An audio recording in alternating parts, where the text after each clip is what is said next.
Highly successful individuals are always focused on what's next, but they often don't take time to reflect on their journey and how far they've come. I'm Craig Heatherly, host of the Path Less Traveled podcast, where we dive into the journeys of extraordinary leaders. Their success rarely follows a straight path, and that's what makes their story so remarkable. Now let's dive into this week's episode after a brief message from our sponsors. This episode is brought to you by Mosier Consulting, the powerhouse behind some of the most innovative technology solutions in Northern Indiana. For 30 years, Mosier has been delivering best-in-class solutions. If you're a leader in your company, Mosier is your partner in progress. With deep expertise in analytics, AI, managed services, Microsoft, IT savings, and strategic consulting, they don't just support your tech, they elevate your entire business. Mosier Consulting, technology experts, real results. Visit MosierIT.com to learn more. Looking for top talent in tech or professional fields? Avero Talent connects businesses with exceptional candidates, specializing in tailored recruiting solutions that match the right skills to your team's needs. Whether building a team or searching for a tough-to-fill position, Avero Talent delivers the expertise you need to hire smarter, faster, and with more confidence. Let us help you find your next star employee. Welcome to the Path Less Travel Podcast Season 3. And we've got a special guest with us. We've got the CEO of Beacon, Kreg Gruber, joining us. Kreg, I don't say this to many people. I don't say this to many men, but you've got a great name. Yeah, thanks. It's spelt a little different than all the other Kregs out there. Right. I'd say it's spelled correctly. A moment of creativity at birth for my parents. Well, I'm excited to jump in. This is designed to talk business, to talk leadership primarily. Yeah. But when we start with business, I mean, you've been here at Beacon since, for almost 20 years now, 18 you just mentioned. Yeah. You've been the CEO since 2017. But your business background, I mean, you got a jump start on business. Yeah.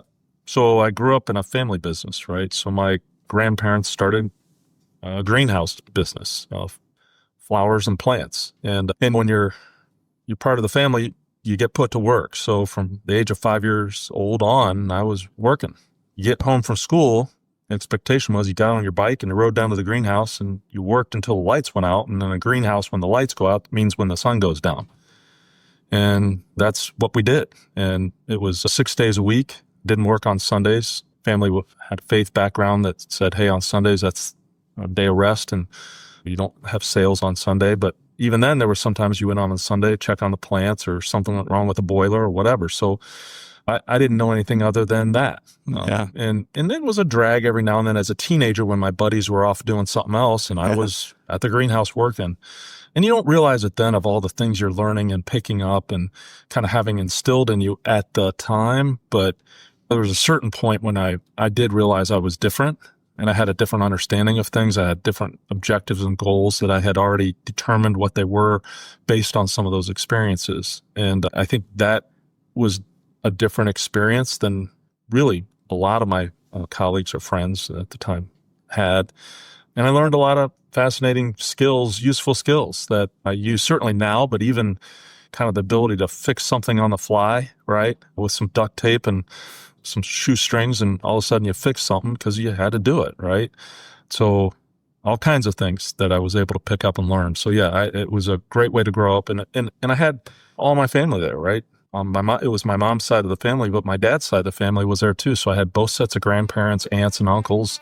It was kind of a Mayberry sort of situation, small town. I'm really blessed in that regard. Success changes the game. Your business is growing. New opportunities, ambitious goals, greater impact. But growth brings complexity. More people to lead, more moving parts, less time and space to think and connect. And when leaders feel that strain, teams do too. At Cressy Leadership, we help leaders navigate those challenges. Through individual coaching, group training, and our Leadership Academy, we build the skills and strengthen the connections that make growth sustainable, helping teams communicate openly, tackle challenges together, and stay aligned on what matters most. Cressy Leadership, Envision what's possible. Anything today that's carried over that you do? And I know you don't get a lot of free time, but in your free time? Well, I still love to landscape, and I've got a green thumb. So I'm the one that's always putting the plants outside for the summer. And when the landscape needs to be redone, I'm the one doing that.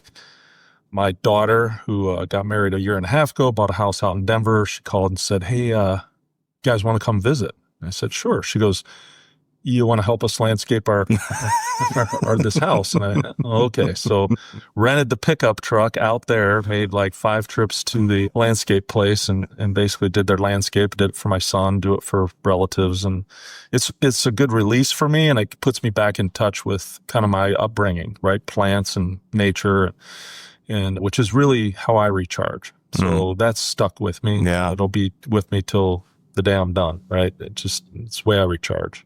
Well, I mentioned you've been CEO here since 2017, and we don't have to talk a ton about what you guys do here because everybody should know. Yeah. But I guess tell me something that's the things that are exciting about this time right now for Beacon, and maybe what's next and what's on the horizon. For me, there's a couple things that I get a lot of return personally out of. One is just the association with people who are care providers, right? I always break it down. I try to oversimplify. There's 2 jobs in our organization. And people say, "Kreg, there's hundreds of job descriptions," but there's really 2 jobs. There's those who take care of patients, like actually take care of them, hands-on. And then there's those of us who support those who take care of patients. And so we're all part of a team. No one job is more important than the others. The CEO, the nurse, the tech, the housekeeper, nobody's more important than the other job because we all play a role. So I get a lot of satisfaction out of being associated with people who give great care.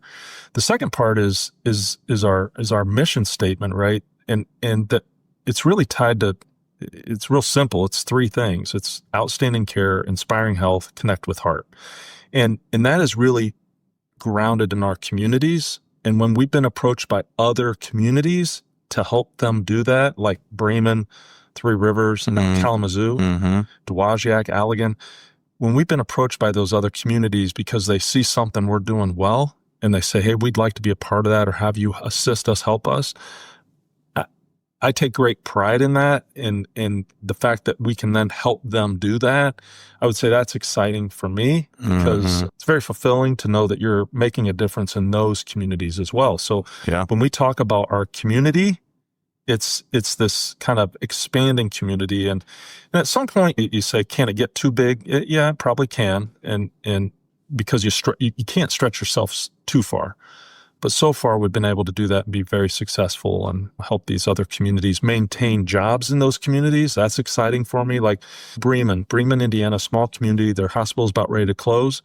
Right now, they're more successful than they've ever been. They're providing more jobs than they ever have. 3 Rivers on that same journey. And again, it's when you can do those sorts of things, that's exciting, right? I get a lot of return on that personally. Yeah, I want to ask you the question of, I think there's a big difference between the word like and the word love. Yeah. What do you love about your role here? Well, first, people.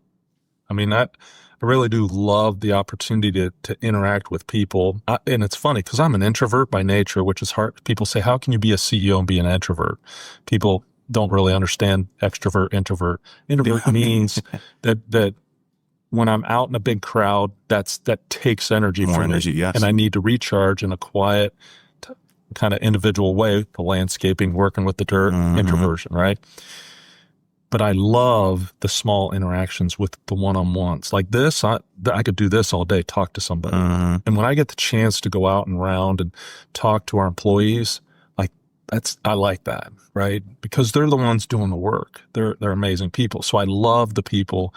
I love what they do. I love the chance to support what they do and that we can do a good job at that.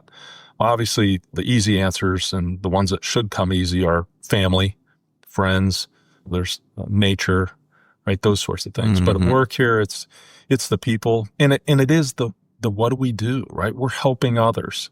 I mean, how can you not love helping somebody that is in need, right? They come to us sick, hurting, or The one that's a little different is when they're having a baby, right? Yeah. And they get to add somebody to their family. Yeah.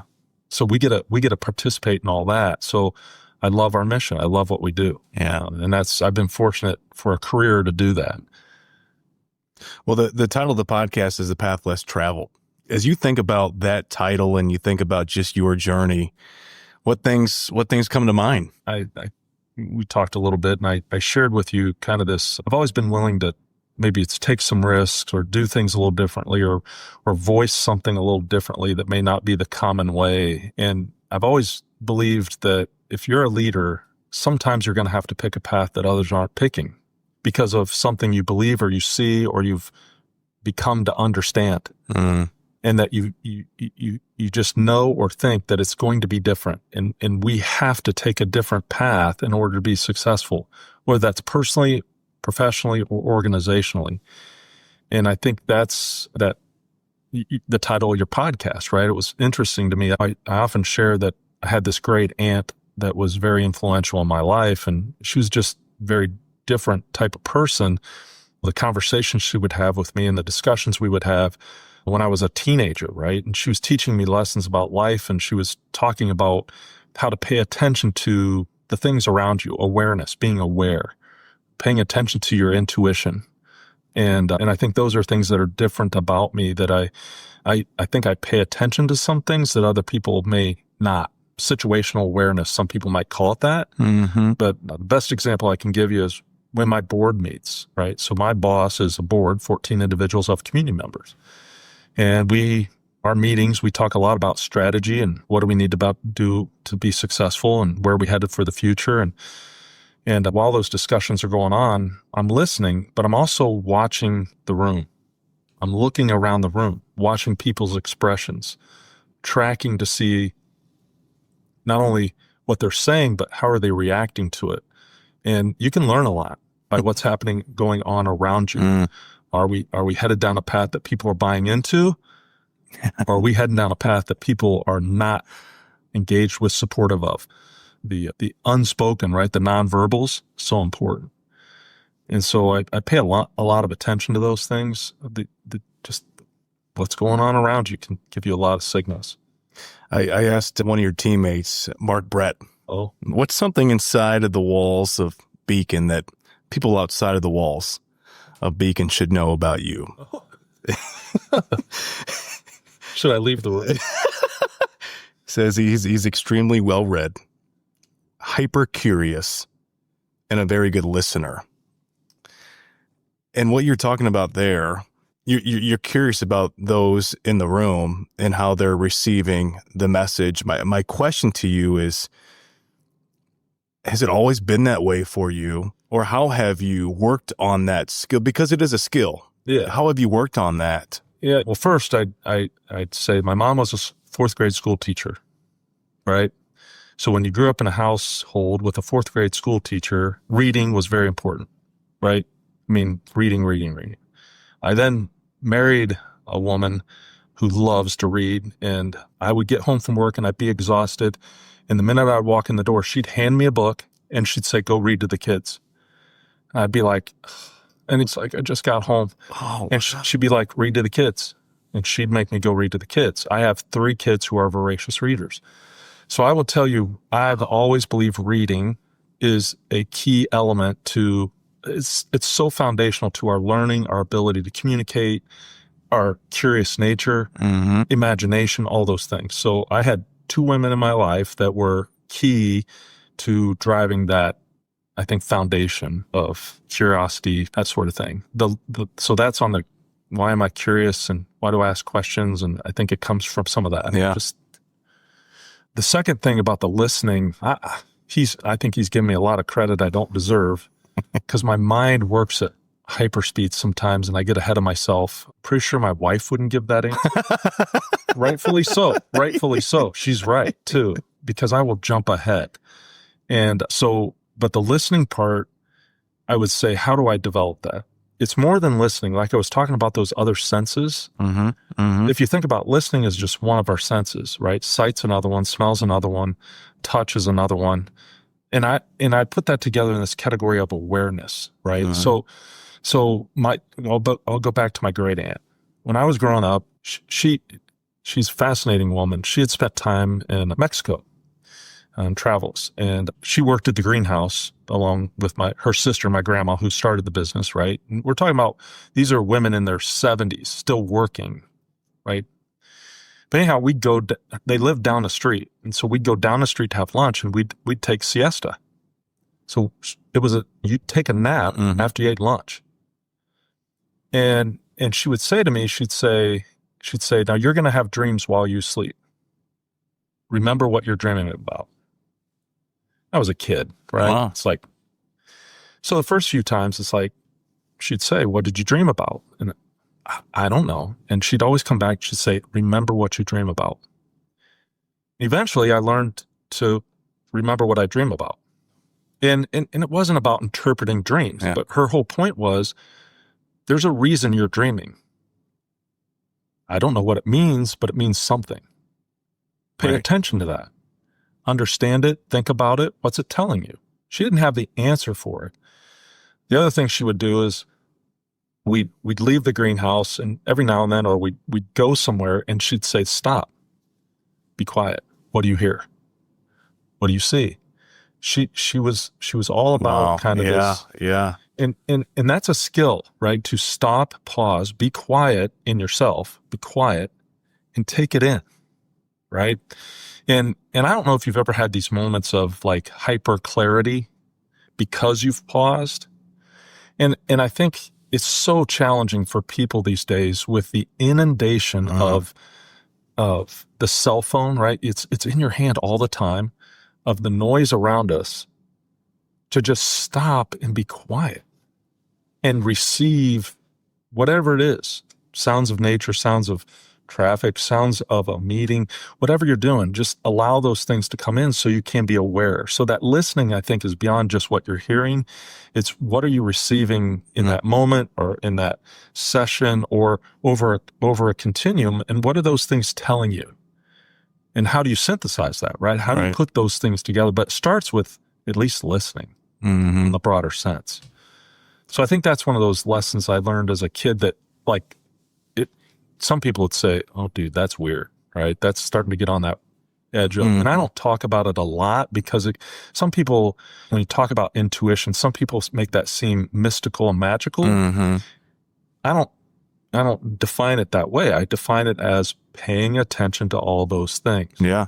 And in people that, and I know them too, that they're just, it's like they're just more insightful, right? They come to these conclusions quicker, or they sense something's going to happen. And that's what that is. And they may not know it, but I believe that's kind of what that is. And I think that can be trained. I think you can learn that but it starts with kind of, okay, take a minute, take a breath. And that's hard. I mean, I'm not great at it because the pace of our work here and just the way my brain is wired to go. So it takes a minute to kind of stop. Yeah.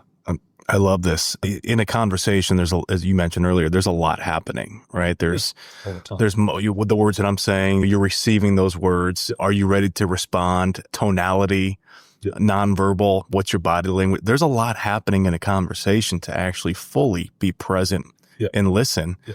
And there's a book, I think it's Ryan Holiday, Stillness is the Key. And I talk with business leaders often about how often do you find moments of stillness where you're in your own thoughts? Because that's where a lot of our creativeness comes out of. Yeah. And it's a challenge to most. I mean, that can you find moments of stillness to be better? Yeah. The answer is yes. And I would say probably most of the great leaders figure out their way. Yeah. My way is not going to be your way, or the next person's way. I have multiple different places or spots or opportunities for it. For me, I'll get in the car and drive with nothing on, no music, no distractions, and just drive, and my wheels are moving. I've already mentioned before, being out in nature for me is like a recharge moment for me.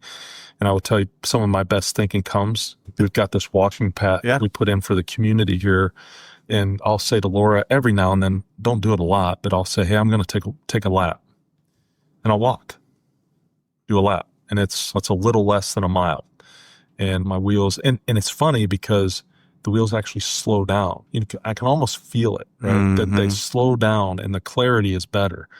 So I ride a bike, road bike, for exercise and just kind of enjoy it. It's funny. I tell people it's one of those moments for me, oddly enough. What I say is it's hard to be distracted when all you're trying to do is get your next breath.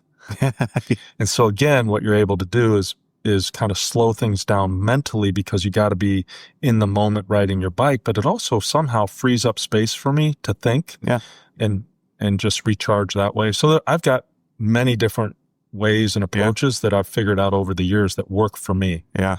And I think what's important is for people to figure that out for themselves, find their thing. I've got a colleague that she knits, right? That's very calming for her, she thinks. I've got another colleague who he works out, he lifts weights, and that calms him, and he can think through things while he's doing that. Everybody's got something. Find that thing, and then make the time for it. My predecessor in this job, he used to take a walk, and he would tell me, Kreg, you need to have time on your schedule with nothing. Yeah. So you can be thinking about the future, thinking about what the organization needs to do. So I've had people in my life kind of give me those opportunities to build that in. Do you have anything tactical as far as how you capture your thoughts and write them down? Or okay, no, I'm not. Unfortunately, I always tell my wife I have limited RAM, right? Random access memory, right? The old computer stuff. That's the working memory. I have really high working memory. I don't store some things very long. And unfortunately, I will tell you, and this is very unfortunate, I have chosen work things to store and personal things I have pushed out. Interesting. Yeah. And so my kids and my wife will say, do you remember when? Right. And I will say, no, I have no recollection of that. And until I see a picture of it, then all of a sudden I can remember. It's like I'm looking in the mirror right now. Well, right. And so because I have prioritized my memory for my job, my work. And so I've made sure that I have really high memory in that regard. But the personal stuff, no. And that's not a great thing. And I wouldn't encourage anybody to do that. But that's just how my mind is wired. Well, I asked another colleague of yours a question, Larry Tracy. I said, what would you say is Kreg's leadership superpower?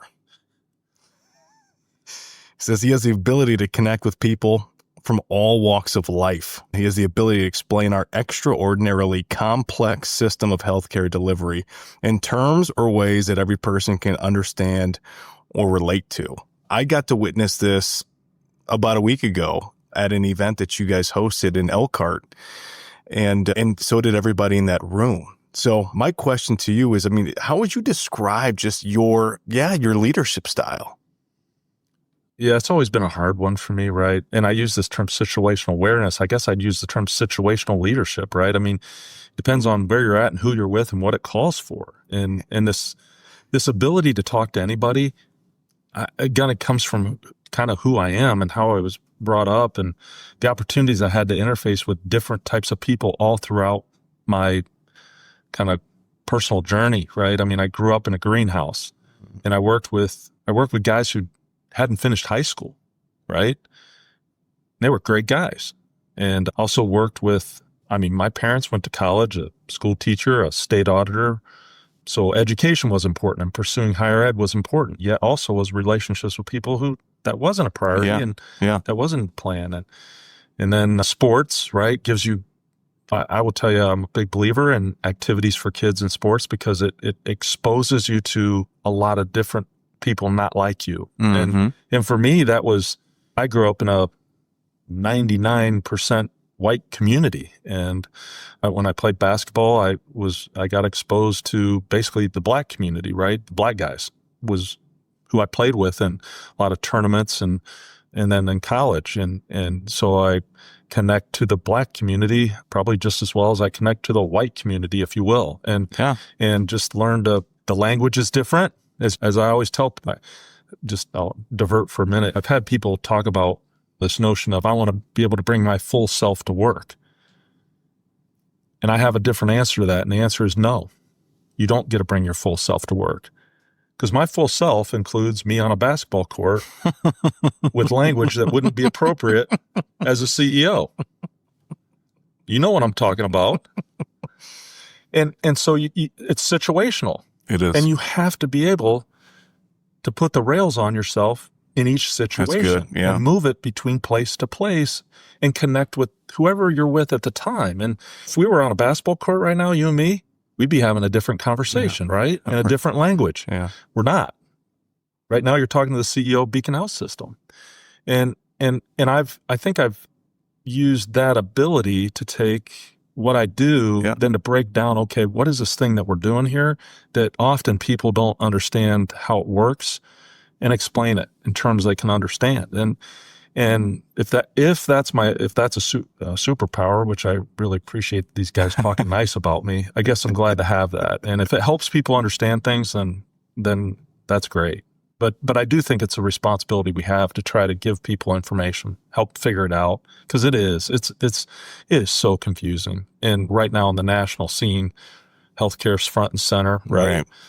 With what's going on at the federal level in the government. And I've had so many people recently ask me my opinion of, okay, Kreg, is what they're saying, is this true or is this true? And the interesting thing is there's truth in all of it.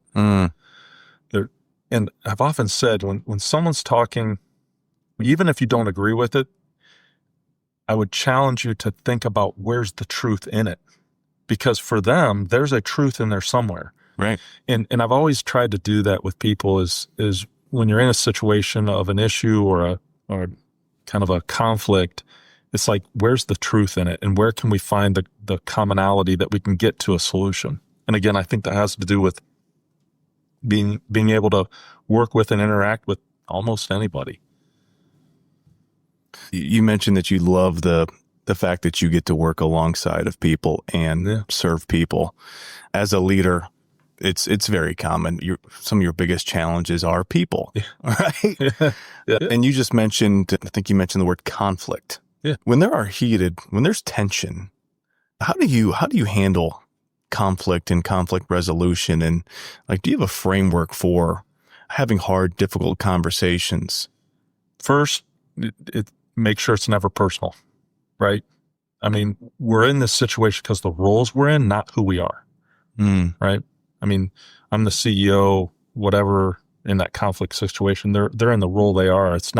Might not be who they are, right? So don't ascribe the situation to the person, ascribe it to the situation. Right. That's just the situation. So avoid the personal issues. Keep it, as I say, professional, keep it about the issue. And so don't get twisted up about it, right? The other thing is I always know there's only one person I have to go home with at night, right?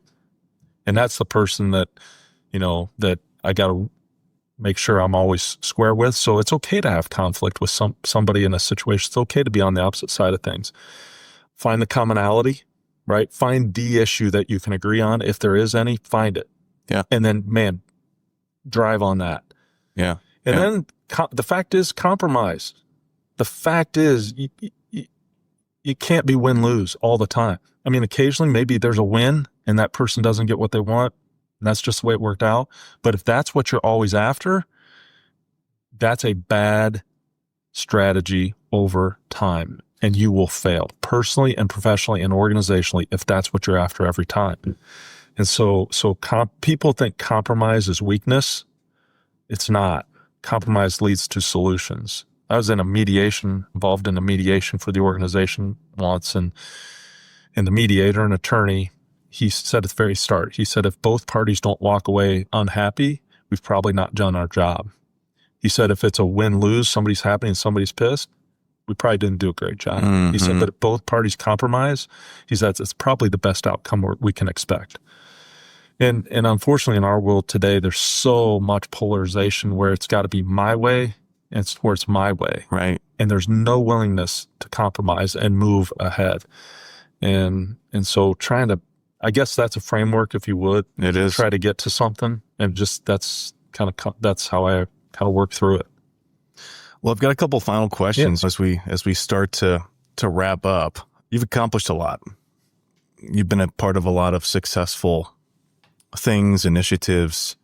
within the business world, within the playing field at Ohio State.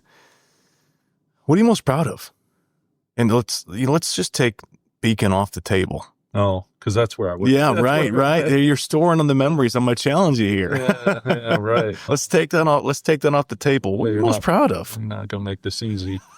I could have given you two things right out like that with the professional side, right? Man, one, I don't consider myself a prideful person, right? I guess what I would say is as a husband and a dad, I felt I was obligated to get my kids to a point where they could do their thing, right? I'm proud of the fact they're doing their thing. Now, I will tell you, I wasn't always proud of how I did it, right? And I had to learn some hard lessons and change my approach along the way, which I was not. I will tell you, I wasn't the best dad on the whole journey for them. But luckily, again, my wife, she basically helped me see the way clear. And I think I'm doing a much better job now than I probably did as they were growing up. But thankfully to her and yeah, I contributed, but they're good people, right? My 3 kids are good people in successful professions, and I'm proud of that and proud of them. Proud of the relationship I have with my wife. I mean, we've known each other since I was a sophomore in high school. She walked into my Mrs. Van Bever's geometry class. I still remember. I can picture her coming into that room, and it took me three times to get a date with her, three attempts, and I finally did. It was so I'm proud of the fact that we've figured out how to make a relationship work all those years, and still like each other. We actually like hanging around with each other and doing things together. And I'm proud of that. So I would say those are a couple things that I'm really happy about. Yeah. Well, my final question for you before I get your final thoughts is, what's one of the kindest things someone's done for Kreg Gruber? That's an interesting question. Do you ask that a lot? That's an interesting question, because I don't think many people. I mean, maybe people come up with it like. So not a lot of people come up with it. It takes some time. Yeah, good. I'm not alone it takes some time, and I say it because I've had a lot of I've had a lot of really, really great people in my life who have given me opportunities, support. God, the list is long. And you hate to name one. Right. Can I give a couple? You can give as many as you like. Well, I'm going to give a couple because I can't pick one. You've heard me mention women, influential women in my life. And it's interesting. I feel real fortunate that, one, I had great male influences, right? My dad, my mom's brother, my uncle who ran the greenhouse business, worked with him every day. My grandfather, who was really important in my life, my dad's dad. So I had great male influences, right? So there's no doubt about that. But as a male, I also had really great female influences in my life, which I'm not sure that people get that balance. I don't know. Maybe they do. But I had some really great female influence. And one, I mentioned this great aunt of mine. She's a fascinating person. If you were to say who is the most influential person in your life, it'd be her. Wow, yeah. Sarah Bright. It was my mom's aunt, so my great aunt. Fascinating woman. Could sit here for 2 hours to talk about her. But I think probably the kindest thing she did for me was in part kind of her worldliness, thinking, and knowledge, right? Of getting kid growing up in a town of 8,000, 9,000, small town, not well traveled, right? But really imparting her what she knew and where she had been, what she had seen, and the way she thought. That was, I think, really a wonderful thing that I had access to. And then she also had resources. She was very wealthy, and she supported me going through college. When I stopped playing basketball and no longer had scholarship money coming in, she basically helped me pay for college. And so that was, again, one of the kindest things somebody's ever done for me, is to help support me on my journey. Yeah. The second one, I go right to my wife, right? I would say the kindest thing she's done for me over the years and continues to do it is just be that support for me. This is a high stress job. And I go in ebbs and flows, I think like most people do, right? Based on the pressure of what's going on. And there are times when I'm super stressed out. I don't show it a lot. I've gotten pretty good at like managing my outward show of stress. But when I get home and I don't talk about work at home, like I don't share things that are going on, just because I don't want to bring that home. But she knows, and she'll look at me and she'll say, "What do you need from me? How can I support you?" Wow. Means a lot. Oh, I'm going to cut the cameras for a minute. Right? I mean, that unto itself is probably one of the kindest things somebody can do for a partner over time, is just keep coming back to that. So I would say that's I can't not mention that.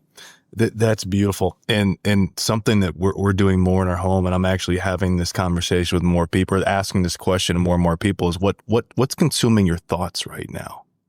Like at this time in your life, this week, this day.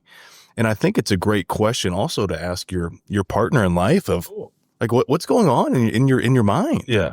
Well, it's interesting because we're at that empty nest. We've been in that empty nest phase for a little while. And every now and then we ask the question, are we doing what we're supposed to be doing right now? Not just doing what we're used to every day because it's what we've been doing. Yeah, but right now. But are we doing what we're supposed to be doing? Meaning, are we thoughtful about where we're at in our lives, what we have to offer, and what we could be doing that we wouldn't be doing otherwise? Yeah. And sometimes the answer is no, we're not. We're not using our time the way we would want to. Again, we're caught up in our phone, or we're caught up thinking about work too much, or Jenny's a part-time fitness instructor, right? Teaches at Knollwood and at Beacon at our Granger facility. And she's like a number one sub, right? People call her to sub, and she never says no, hardly ever. and then she'll get in a place where she's like overcommitted. Yeah. And she'll feel like it's a lot. And then we have to put some of our personal things on hold because she's made these commitments. And so we're back and forth like that. And so you're right. That is an important question to ask about where are you at? What are you doing? Is it the right thing? And then reorient, right? Because you can get stuck in patterns and ruts and just kind of go on about your day. And again, if you're not paying attention, life goes quick, right? It goes really fast. And you've only got this one during this time, right now, right here. And if you're not doing what you're supposed to be doing, and oftentimes that's not what other people are telling you to do, because you'll get lots of opinions, right? And what you have to do is decipher through all that, say, what am I supposed to be doing right now? And she and I agreed a few years ago. The board had approached me about staying on, renewing my contract, and being here for another period of time. And we sat down, she and I, and said, is that what we're supposed to be doing? Are we supposed to be here? Am I supposed to continue to do this as a CEO? And we said yes at that time. And so I believe I'm supposed to be here doing this right now. And we'll revisit that again. And when she and I talk, we talk about those sorts of things, right? And what is that next phase look like? Mm-hmm. And what's the plan? Mm-hmm. You don't have all the answers, but unless you ask the question, you'll never know. So you're right. I think it is a really important question that again, takes a minute. You got to stop though, right? You got to stop everything goes else. Back. Yeah, absolutely. And you have to say, okay, let's talk about this. And I think some people get either frustrated by it or scared by it because they don't know. And it's okay to say you don't know yet. That's okay. I don't know yet. I'll figure it out, right? It'll come to me, or it'll present itself and I'll be like, oh, I'm supposed to be doing that. Right. So yeah, I like that question. I don't know if I gave you an answer, but I like it. Well, I know you did. And I'm happy where it went. That was really good.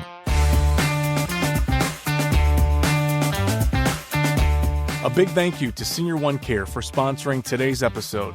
Founded in 2006 by Carl and Kyle Bossing, this family-owned business has provided compassionate in-home care for nearly 2 decades. If my family needed a caregiver, I'd call Kyle. With 6 Indiana locations, they give you the peace of mind while your loved ones receive the care they deserve. Learn more at SeniorOneCare.com. As we wrap this thing up, I mean, what final thoughts would you want to leave listeners with as it pertains to, it could be Beacon, it could be leadership, it could be anything related. The floor is yours. Go ahead and close us out. Well, with your title, your podcast, kind of talking to leaders, I guess I'd just share a couple things that I think about. One is I was given great opportunities along my journey, right? Other people either chose me or supported me or presented me with opportunity.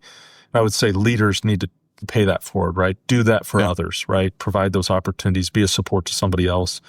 I think that's one of the best gifts you can give back as a leader. So the more leaders can do that, I think the better off are better, more satisfied you'll be, the better off an organization will be, and the better off the future generation's going to be. So that's the first thing.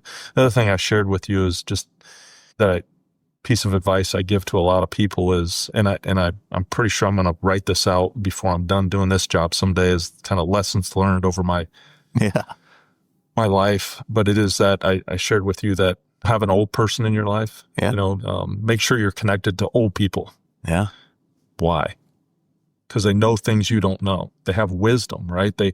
I grew up with, like I said, a great aunt and grandparents and old people, right? And they shared things with me I didn't know in a way that I listened to differently. And you can learn a lot from them. Not necessarily history, but experience. So that's the first thing. And the other thing I mentioned to you was have young people in your life.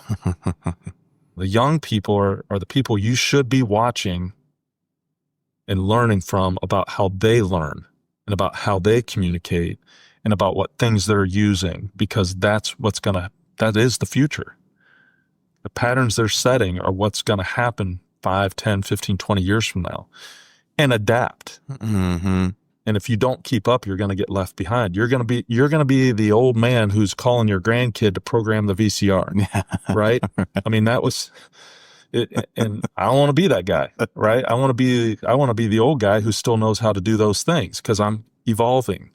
And I think we all should be thinking about how do we maintain ourselves, not only physically, but mentally, and evolve over time so that, like one of my heroes, I ride bikes, right? I ride with a guy who's 96 years old, 96. And a lot of people in this community know his name's Kreg Gruber. And the other guy I ride with, Bruce Gordon. They're real good friends that we go on these rides. 96. And the dude, we're going 22 miles an hour and he's right there. And he holds national records, right? And his whole thing is don't stop moving. Just keep doing your thing. And I look at him and I think, that I can do that. I could certainly have it as my goal, right? So evolve, keep moving, keep learning, keep your mind open. So I guess I would end with those things just to share for others. Hopefully that's things for them to think about if they haven't, and maybe to adapt or adopt. Hopefully that's helpful. The idea of reaching forward and reaching behind at every point in your life of somebody that's years in front of you or years behind you, I love it. And I have the pleasure of sitting with a lot of people with this podcast and hearing of the mentors and the people that have impacted your life, that have helped become who you are today, is because of a lot of these individuals, right? So then why not pay that forward? Yeah. I mean, I've never tried to formally play that role, right? But I've always made myself accessible for that. It was interesting. Last night at this medical staff function we had up in Kalamazoo, a physician came over to say hello to me. I hadn't seen in a while, and I introduced him to a Kalamazoo physician, and out of his mouth, and it caught me by surprise, and he said, I came to Beacon right out of fellowship, and I was a new physician, and trying to grow the program, and Kreg was a tremendous mentor to me. I had no idea. Wow. And I would say all I did was make myself available to him and talk to him about, hey, you might consider this. Or, hey, have you thought about that? Those sorts of things, right? That counseling, advising, and essentially that is mentoring, but it wasn't a formal thing I was trying to do. It was just making myself available. Yeah, that's good. And I think a lot of leaders, just do that. Make yourself available for people. Well, I want to thank you for doing this. This has been outstanding. We could go another, I don't know how for long we've been going, but we could spend more time here. But I appreciate the time that you've given me. I know you've got a really busy schedule, and it was great to just kind of peel back the curtains and learn a little bit more about you, your upbringing, and just how you think. And I think it's fascinating. It's no surprise why Beacon's going the places it's going, because of not just the team that you've been able to assemble just by being you. So thank you again. Yeah. Well, I do have great people, and I said some awfully nice things. So, and back to the conversation. Next time we can do it on a basketball court and have a whole different conversation. I had a conversation yesterday. Somebody had asked if I still play, or I said, no, I actually don't stick up my hand to compete intentionally, because I just become a different person. My body can't handle it anymore. And that too. The mind thinks what the body can't do, right? So I learned that several years ago in a hard way, and I love the game, but it's just, you reach a certain point, you got to move on. Right. I retired about 4 years ago. Joe Hart, by the way, your friend, he's still going. He's on a softball league. He's playing. He's doing well, he says. Joe Hart, he's a great guy, right? Running a great organization. So Joe's he's a joy, right? Joe is just a joyful person to be around. Runs a great organization. So cool. You were talking about South Bend and evolution. Think about that. From where, 20 years ago when I came to what it is now for the community, and what a great venue, right? And as I told you, they've been a great supporter of the Children's Hospital and Beacon, the Home On for Life, due to have the community chip in spare change into the bucket they pass around, and it's raised thousands of dollars that has enabled us to do extra things for these kids and families that we wouldn't have been able to do otherwise. And so again, that kind of combination of bringing people together and in their way contributing back to even bettering the community more through a different venue. So very cool. He's done an outstanding job there. Yeah. Well, he told me to tell you, hook up with him. He's ready for some Barbies. Yeah. Well, that's it for this week's episode of the Pathless Travel Podcast with the CEO of Beacon, Kreg Gruber. Until next week, have a great day.